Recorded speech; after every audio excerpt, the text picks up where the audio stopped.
First of all, believe in your head how important Fajr is. That it's a fard. If you don't pray it, it's a major sin. It is a pillar of your religion. You will be questioned about it and accountable.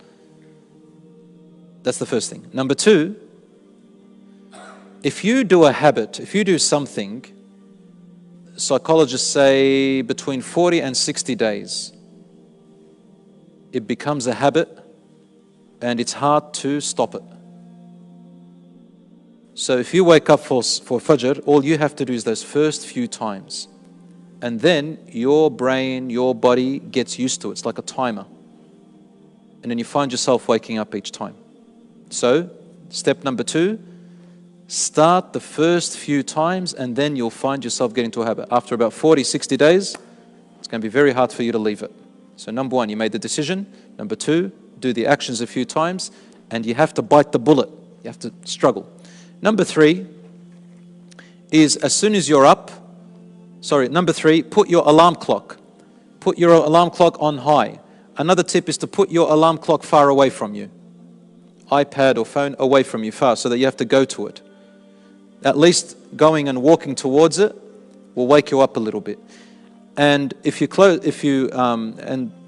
try to press snooze if you're going to go back. But you're going to walk back to it, inshallah.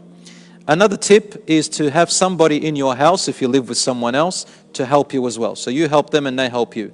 Agree that they'll wake you up or you wake them up. Okay? The fourth one is a little bit difficult. I don't know, you got to do it with caution. Don't try this at home unless with absolute caution. And that is to ask someone to sprinkle water on your face. But you got to be careful with that. So if you're going to do that, sprinkle water and run. That's another method. The thing is, brothers and sisters, there is also another method. I don't know if it works with a lot of people. It works with me sometimes. And that is to mentally get myself ready to count up to 5. That I have to get up before counting up to 5. And that's everything I do. 1, 2, 3, and I get up. You get into that habit, right? And then you don't procrastinate. And that's with everything in your life. Number 6. We live in a time of social media, our phones, and blah, blah, blah. People go to bed early, but they stay on their phones. 1 hour, 2 hours, it's 12 o'clock already. Some people 1 a.m. It's going to be harder for you to wake up. So you've got to also plan. Try to go to sleep earlier. So as soon as you do Isha, an ideal time will be about 10:30 if you can. Or at least if you go to sleep 11:30, even 12, right? My advice to you is this. If you can, stay away from the screen, your phone screen or whatever, for about 2 hours before you go to sleep. Okay? If you can't, at least an hour. If you can't, ya akhi, half an hour. But having it in your face, guess what's going to happen to you? That light that goes into your brain, there is a sensor inside your brain. It has a name. It's a very small, it looks like a peanut inside your brain. It times you. That's the clock. That's why when you travel overseas, you get jet lagged. It's that tiny peanut thing in your brain. I'm not saying your brain's a peanut. I'm saying there's a peanut in the brain. And that peanut in the brain times you.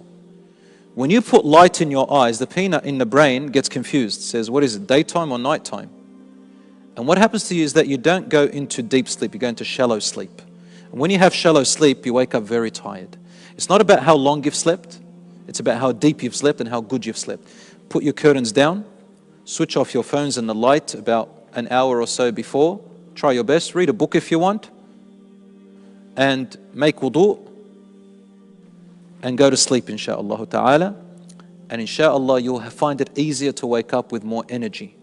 Insha'Allah. If anyone has any more other tips. For me, a long time ago, I remember when I was 13, 14, I used to cut my prayers now and then sort of miss a few prayers. And I always felt the sin until one day I was 14. I remember in Lebanon, I said to myself, shut up, stop being so stupid. I said, talking like that to myself. Today you're going to start, right now. I used to say to myself, on Monday. And it's Friday, right? So on Monday, fresh start. Monday comes, I do it, I miss another prayer, I go, stuffed up the week.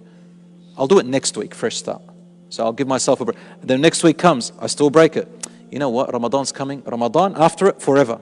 Ramadan finishes, I kept cutting them off. So I went for that for about a year, until the day I said to myself, I really told myself off and said, if you're going to start salat, you do it right now.